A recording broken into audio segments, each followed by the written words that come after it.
Vous voulez être premier sur Google parce que ça fait bien à l'ego? Non, c'est pas pour ça. Bon, on va pas se le cacher, c'est sûr que ça fait très plaisir d'être premier sur Google sur un mot-clé qu'on cherche à atteindre. Mais si vous voulez être premier sur Google, c'est surtout parce que vous avez compris que c'était important pour votre business, pour travailler votre visibilité, et vous avez tout à fait raison. Le référencement naturel, c'est le canal d'acquisition numéro 1 pour avoir des visiteurs qualifiés sur son site internet. Numéro 1 parce que les visiteurs sont beaucoup plus qualifiés que ceux provenant de la publicité par exemple. Et numéro 1 aussi parce que c'est le canal d'acquisition qui va vous coûter le moins cher au final. On sait qu'on va travailler au début pour avoir des résultats sur le long terme et c'est ça qui nous intéresse pour avoir un business viable. Alors rentrons tout de suite dans le cœur du sujet. En SEO, il y a 4 piliers importants. La stratégie, la technique, le contenu, la popularité. Et d'ailleurs, j'ai fait une autre vidéo à ce sujet qui reprend ça de façon un peu plus théorique. Mais dans cette vidéo, je veux vraiment parler de 3 points précis et détaillés pour que vous puissiez savoir sur quoi porter votre attention si vous débutez en référencement et que vous voulez être premier sur Google. Allez, c'est parti, écoutez bien les 3 points parce que ça va vous donner une véritable feuille de route pour votre visibilité sur Internet. Et à la fin, j'ai une petite astuce à vous dévoiler. Go! Le point numéro 1 qu'on va décomposer en 4 sous-parties, c'est les mots-clés et le contenu que vous allez proposer à Google. Alors vous voulez être premier sur Google, c'est bien beau ça, mais sur quels mots-clés? Il faut quand même définir ça.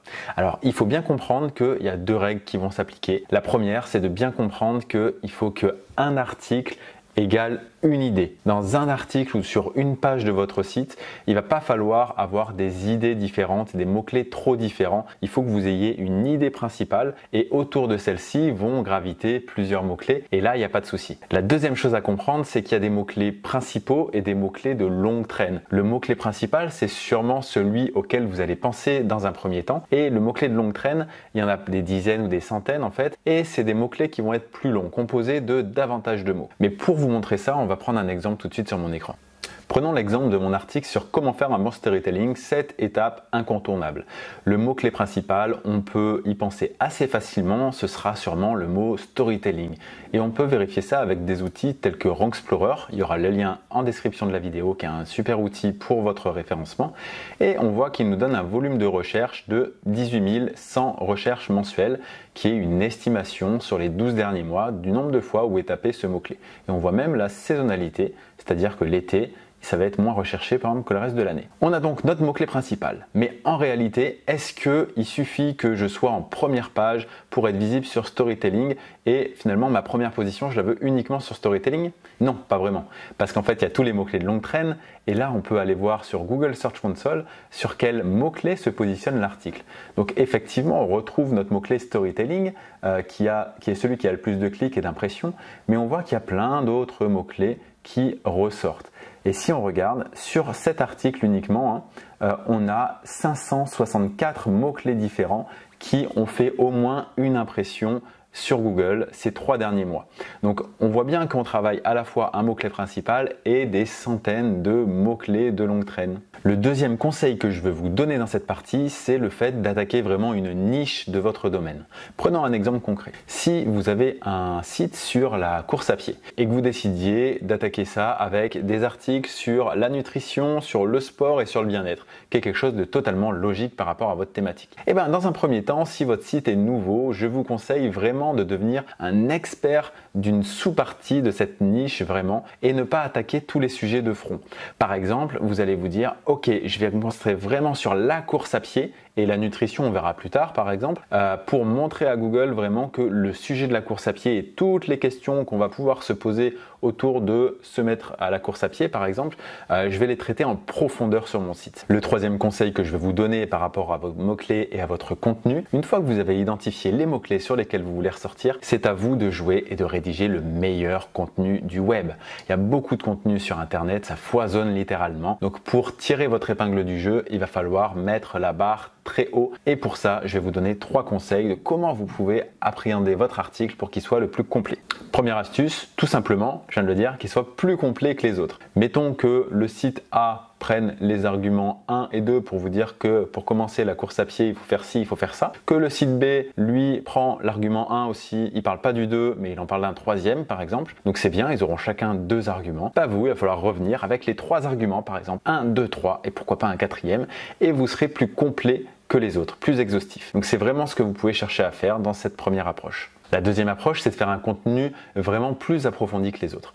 Mettons que vous fassiez dans la course à pied toujours un article sur pronation ou supination, eh bien vous pourriez inclure dans votre contenu un petit test qui permet en 4 questions de savoir si on est pronateur ou supinateur. Ça serait une plus-value à votre article. Deuxième idée, pourquoi pas appeler un podologue et lui poser 1 ou 2 questions sur la supination et la pronation et inclure ce témoignage dans votre article. Ça sera un témoignage extérieur d'un professionnel en plus, donc ça apportera beaucoup de valeur à votre article. Et on peut même aller plus loin. Imaginons que vous fassiez une étude sur tous les athlètes qui ont remporté le 100 mètres au JO ces 20 dernières années et vous essayez de trouver s'ils étaient supinateurs ou pronateurs et vous faites un petit tableau récapitulatif avec une conclusion en disant peut-être que 90% des gagnants sont supinateurs. Et donc ça, ce serait une information unique qu'on ne retrouverait nulle part ailleurs parce que vous êtes le seul à avoir fait cette étude. Et d'ailleurs, ça peut vous aider pour récupérer des liens d'autres personnes qui vont trouver cette étude intéressante et qui vont linker votre contenu plus facilement que s'il n'y a pas d'infos particulières. Et troisième chose, c'est documenter un process, documenter vraiment votre façon de faire les choses, faire une expérience. Si on prend l'exemple de, vous voulez vous positionner sur le mot-clé courir pieds nus, eh bien pourquoi ne pas faire une expérience où justement vous courez pieds nus et vous donnez vos sensations à la fin de la première sortie, puis au bout d'une semaine, puis au bout d'un mois et vous expliquez comme ça dans votre article la progression, les bienfaits, etc. Et ça sera également un contenu unique que personne ne pourra répliquer. On cherche vraiment l'originalité dans les contenus. Quand on parle des mots-clés et qu'on parle du contenu, on parle également de balises pour le référencement qui sont importantes. Et là, on va aller vraiment à l'essentiel. On va retenir 2 balises sur lesquelles vous allez devoir porter votre attention. La balise title et la balise métadescription. On va retourner sur mon écran pour se rendre compte qu'on a la balise title qui apparaît ici et la balise métadescription qui apparaît ici. C'est en fait les 2 balises qu'on va retravailler. Elles ont toutes les 2 un objectif différent. La balise title, elle va vraiment servir à votre positionnement. C'est-à-dire que si le mot storytelling n'apparaissait pas dans la balise title, je ne me positionnerai pas aussi bien sur ce terme-là. Donc c'est très important de mettre votre mot-clé principal dans la balise title. Ensuite, la métadescription, elle ne va pas servir à améliorer votre ranking sur Google, mais elle va servir à faire cliquer l'internaute sur votre résultat. Et en l'occurrence, il faut essayer de faire quelque chose qui donne envie à la personne de cliquer. Là, on peut comprendre qu'il y a les premières étapes qui sont marquées, mais qu'on n'a pas les dernières, on a envie de cliquer. Pour autant, ce n'est pas la métadescription que moi j'avais renseignée. La métadescription, on la voit ici. Et en fait, on se rend compte que Google peut décider de changer ce qui est marqué dans la métadescription. Si on tape la faire un storytelling, on voit que c'est cette métadescription qui apparaît. Si on tape que storytelling, on voit que c'est une autre description qui apparaît. Et ça, c'est pas grave. Renseignez la métadescription qui vous semble la meilleure pour donner envie à l'internaute de cliquer sur votre résultat. Vous verrez que si Google change, c'est parce qu'il a compris que l'internaute recherche quelque chose en particulier et il essaye d'adapter votre métadescription pour qu'elle soit la plus efficace possible. Donc pas de souci pour ça. Voilà, pour d'autres conseils sur comment rédiger un article super efficace pour votre référencement, j'ai fait une vidéo super complète à ce sujet, donc je vous conseille vraiment d'aller la visionner après celle-ci. On va passer au point 2. Maintenant, on va essayer de partager cet article et d'avoir de l'autorité pour Google. Alors justement, quand on a écrit un article, on le publie, il faut surtout pas s'arrêter là. C'est là que tout commence en réalité parce qu'il va falloir propulser votre article, propulser votre page, propulser votre contenu sur le web. Et pour ça, on a un réflexe souvent, c'est de le partager sur les réseaux sociaux. Ce qui est très bien, mais à moins d'être un gros influenceur, ça va avoir ses limites. Ça va donner un peu comme un soufflet qui va redescendre très très vite parce que sur les réseaux sociaux, votre contenu est visible très peu de temps. Donc c'est une bonne chose de le faire, mais il ne faut pas se contenter de ça. La deuxième approche, c'est de partager votre contenu à votre liste email si vous en avez une. C'est quelque chose qui est très efficace parce qu'une liste email va être beaucoup plus réactive. C'est une communauté qui vous appartient et vous allez avoir beaucoup plus de monde que vous pourrez toucher avec une liste email qu'avec les réseaux sociaux. De mon expérience, j'ai 3 fois plus de personnes qui me suivent sur les réseaux sociaux que de personnes qui sont dans ma liste email. Pour autant, quand je partage un article dans ma liste email, j'ai au moins 10 fois plus de personnes qui vont voir cette vidéo par exemple que quand je le partage sur les les réseaux sociaux. Également, essayez de vous faire repartager dans des sphères liées à votre métier, à votre thématique. Il y a des personnes qui sont influentes que vous connaissez peut-être qui peuvent partager votre article. Il y a des services de veille sur votre thématique sur lesquels vous pouvez poster peut-être un petit résumé de votre article pour donner envie aux gens d'aller en lire plus. Et une bonne approche, ça peut être également de citer des personnes dans votre article parce qu'elles seront beaucoup plus disposées à repartager un article dans lequel elles sont citées bien évidemment. D'ailleurs, pour aller encore plus loin là-dedans, vous pouvez même essayer en amont quand vous rédigez votre article d'avoir des témoignages de personnes influentes dans votre secteur d'activité que vous savez qu'elles vont pouvoir repartager cet article, que ça a du sens, qu'elles vont toucher une communauté que vous n'avez pas encore et que ça va vous aider à grandir et que ça va vous aider à avoir un contenu beaucoup plus pertinent. Et c'est notamment important pour les thématiques liées aux finances et liées à la santé parce que Google met vraiment un accent à faire attention à ce qui se passe dans les thématiques Your Money, Your Life, YM, YL, parce que tout ce qui touche à l'argent, tout ce qui touche à la santé, c'est super important. Si vous avez mal dans le bras et que vous tapez sur internet qu'est-ce qui se passe quand j'ai mal au bras et qu'on vous dit de prendre une tisane alors qu'en fait vous faites un arrêt cardiaque, ça peut être dramatique. Donc Google fait vraiment attention à ce qu'il met en avant quand on parle de santé notamment, et c'est pareil avec l'argent que vous allez dépenser. Il ne veut pas que vous fassiez n'importe quoi, il ne veut pas que vous ayez des conseils de n'importe qui sur le sujet. Donc le fait d'avoir par exemple sur la course à pied des conseils d'un médecin, d'un podologue, ça peut vraiment vous aider à avoir de l'autorité au niveau de Google et à ressortir beaucoup plus dans les résultats de recherche de Google, tout en ayant pour l'internaute un contenu encore plus intéressant parce que vous aurez des sources externes intéressantes. Donc double effet qui se coule quoi, un contenu de meilleure qualité et en plus des gens qui vont partager vos articles plus facilement, donc ça va vous faire avoir des backlinks. Les backlinks justement, parlons-en. On peut faire tout ce qu'on vient de citer avant, mais il n'y a pas de garantie de succès entre est-ce que les gens vont repartager ou pas votre article. Donc c'est très bien de faire ça et je vous encourage à le faire, mais vous pouvez également chercher à avoir vos propres backlinks pour maîtriser cette partie-là. En l'occurrence, ce qui fonctionne très bien, c'est les articles invités. Allez s'inviter chez d'autres personnes pour qu'ils publient des articles avec un lien vers votre contenu. Il y a également une vidéo à ce sujet. Et si vous avez besoin d'autres backlinks, d'ailleurs c'est une prestation que je propose, donc n'hésitez pas à me contacter pour voir ce qu'on peut faire ensemble. Justement, pour mon article sur le storytelling, on peut voir avec un petit plugin de Majestic SEO qui est super pratique que cet article a 3 domaines référents, 3 sites différents qui font des liens vers cet article-là. Et j'ai regardé un petit peu avant de faire la vidéo, il y en a notamment un qui est rigolo, je vous parlais de veille SEO tout à l'heure par exemple, on peut aller voir cet article-là, où il y a une veille qui date de quand a été sorti l'article, donc en avril-mai 2021. Et on peut retrouver du coup mon article avec un lien dofollow, attention c'est important, vers mon site et avec une petite phrase que j'ai bien aimée, que j'ai découvert en préparant cette vidéo justement. Donc merci à Didier, à un autre référenceur qui a publié ce contenu sur son site. Donc je vais faire attention à ma barbe.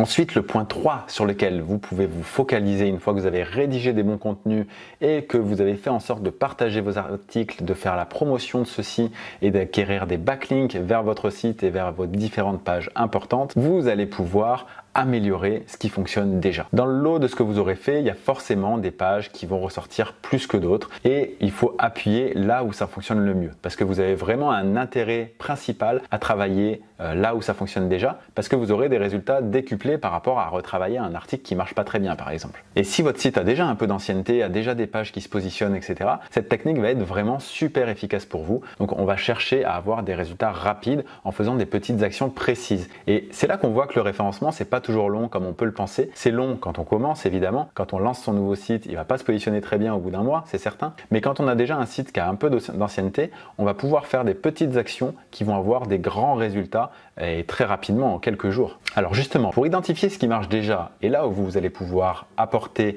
des améliorations, on va se servir d'un outil qui est complètement gratuit. C'est un outil de Google. Est-ce que vous savez lequel ? Alors, on pense souvent à Google Analytics. Google Analytics est un super outil de statistiques, mais depuis une dizaine d'années, il cache les mots-clés qui conduisent les internautes sur votre site. Donc c'est dommage, on ne peut pas analyser les choses de cette façon-là. Mais heureusement pour vous, il y a également Google Search Console qui, lui, vous montre tous les mots-clés qui conduisent les internautes sur votre site. C'est une véritable mine d'or. Une fois que Google Search Console est installé, vous allez aller dans l'onglet Performance et là vous allez avoir plein d'informations intéressantes. Vous aurez notamment les mots-clés qui se positionnent et leur position dans Google. Vous aurez également les pages qui se positionnent, c'est super intéressant.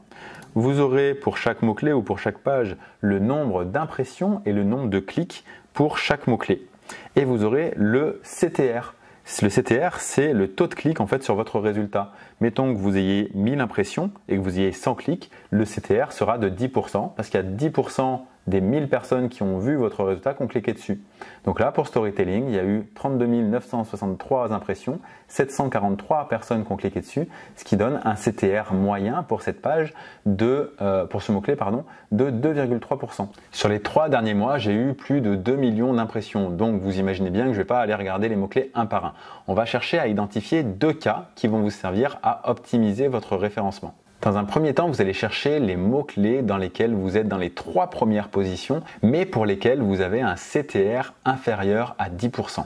Par exemple, ici sur Veille SEO, je suis en moyenne en position 2,2 et pourtant j'ai que 8,6% de clics. Donc c'est beaucoup trop faible par rapport à ce qui devrait être. Donc il faut essayer d'aller chercher après pourquoi. Et typiquement, ce qui va se passer, c'est que si on est bien positionné, les gens ne cliquent pas sur notre résultat parce qu'ils vont cliquer sur le résultat de quelqu'un d'autre typiquement. Donc il faut essayer d'améliorer la balise title et surtout la balise métadescription pour faire en sorte que les gens cliquent sur notre résultat. La deuxième chose qu'on va chercher à identifier, c'est les mots-clés pour lesquels vous avez beaucoup de clics, mais pour lesquels votre position n'est pas dans les 3 premières positions, même pas dans la première. Et du coup, ça veut dire que c'est un mot-clé qui a beaucoup de potentiel et que vous allez pouvoir chercher à améliorer sa position. C'est ce qu'on voit typiquement sur Storytelling qui a beaucoup de clics, 743, mais pour lequel je ne suis en moyenne qu'en position 10,5 ici.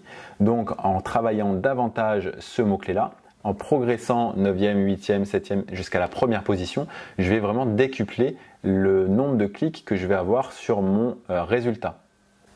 Et pour ça, typiquement, quand on est déjà bien positionné, c'est-à-dire sur les 2 premières pages, typiquement, voire sur les 3 premières pages, sur un mot-clé très concurrentiel, c'est souvent en fait au niveau du contenu que vous allez pouvoir chercher à améliorer des choses et beaucoup au niveau des backlinks. Faites la promotion de cet article très activement. Maintenant, je vous donne une astuce avant de finir la vidéo parce que, je vous l'avais dit en tout début, il y a quelque chose d'extrêmement important. Vous voyez ici que Google Search Console est une mine d'or, mais vous ne pouvez l'analyser que pour votre site internet. Or, ça serait quand même super pratique de pouvoir avoir les mêmes informations par rapport au site de vos concurrents. Comme ça, vous feriez une veille active de ce qui est intéressant pour vous ou pas en fonction de ce qui marche chez vos concurrents. Et vous pouvez répliquer ce qui fonctionne chez eux, chez vous. Et pour ça, j'ai un super outil à vous recommander. Je vous en ai parlé en début de vidéo, c'est Rank Explorer qui va vous permettre vraiment d'avoir des informations sur les sites qui ressortent sur les mots-clés, sur quelles sont les pages qui amènent le plus de visites à vos concurrents. Donc vous aurez vraiment une tonne d'informations, un petit peu comme Google Search Console, mais pour vos concurrents. Et c'est un accès complet à tous les mots-clés qui leur amènent du trafic. C'est vraiment génial et si vous voulez travailler sérieusement votre référencement, c'est vraiment l'outil que je vous recommande. S'il n'y en a qu'un, c'est celui-ci. Le lien est en description. J'espère que vous avez aimé cette vidéo. Si vous l'avez aimé, mettez-moi un like pour me le dire. Cliquez sur le bouton s'abonner de la chaîne pour être tenu au courant des prochaines vidéos. Il y en a toutes les semaines qui sortent sur la chaîne. Et j'ai une question à vous poser avant de vous laisser. C'est quel est le conseil que vous allez appliquer lors de votre prochain sujet que vous allez rédiger, choisir, etc. Est-ce que vous allez vous concentrer surtout sur le point 1, à savoir les mots-clés et le contenu, ou alors plutôt le point 2 avec tout ce qui est partage et autorité, ou bien est-ce que vous allez choisir le point 3 qui est celui sur lequel vous allez retravailler ce qui fonctionne déjà pour avoir des résultats rapides? Dites-le moi en commentaire. Et pour ceux qui veulent aller plus loin, j'ai plein d'autres vidéos sur la chaîne et en dessous de la vidéo, dans la description, vous pourrez retrouver un lien vers un guide complet qui vous explique les 10 erreurs que vous commettez sans doute avec votre site et qui vous empêchent de multiplier votre trafic par 10. Donc allez le télécharger, c'est vraiment une ressource qui est super facile à mettre en place et qui va vous éviter bien des déboires.